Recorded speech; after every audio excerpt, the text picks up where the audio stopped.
একসময় বলা হতো ব্রিটিশ সাম্রাজ্যে সূর্য কখনো অস্ত যায় না।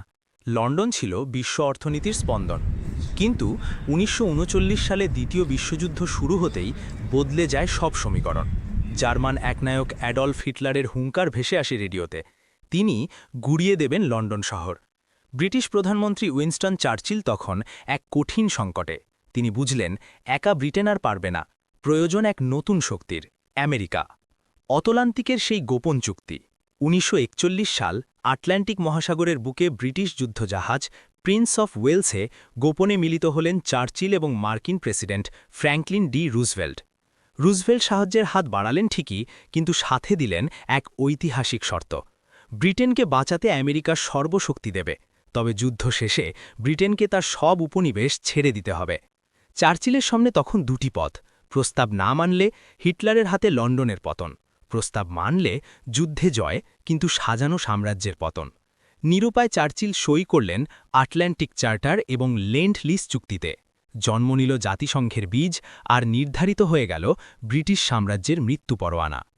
নতুন বিশ্বব্যবস্থা ও ঋণের ফাঁদ ১৯৪৪ সাল নিউ হ্যাম্পশায়ারের ব্রেটন উডসে জন্ম নিল তিনটি শক্তিশালী প্রতিষ্ঠান: আইএমএফ, বিশ্বব্যাংক ও আন্তর্জাতিক বাণিজ্য সংস্থা। আমেরিকা তাদের ডলারকে সোনা থেকে বিচ্ছিন্ন করে সরাসরি তেলের সাথে যুক্ত করে ১৯৭৩ সালে। সৃষ্টি হল পেট্রোডলার। এখন যে কোনো দেশকে তেল কিনতে হলে আগে ডলার জোগাড় করতে হয়, ফলে সব দেশ হয়ে পড়ল আমেরিকার উপর নির্ভরশীল। আর এই ডলারের হাত ধরেই দরিদ্র দেশগুলোতে প্রবেশ করল মাল্টিন্যাশনাল কোম্পানি। শর্ত দেওয়া হলো, সরকার ছোট করো, রাষ্ট্রীয় খাত বেসরকারীকরণ করো, বিদেশি বিশেষজ্ঞদের পরামর্শে দেশ চালাও। ফলাফল, বাংলাদেশের পাট শিল্প মতো দেশীয় উদ্যোগগুলো ধ্বংস হল, আর দেশগুলো আটকে গেল ঋণের চক্রে। বর্তমান প্রেক্ষাপট পেট্রোডলারের শেষ সময় নাকি? ২০২৪ সালের ৯ জুন বিশ্ব রাজনীতিতে এক বড় পরিবর্তন ঘটে গেল। সৌদি আরব ও যুক্তরাষ্ট্রের ৫০ বছরের পেট্রোডলার চুক্তির মেয়াদ শেষ হল।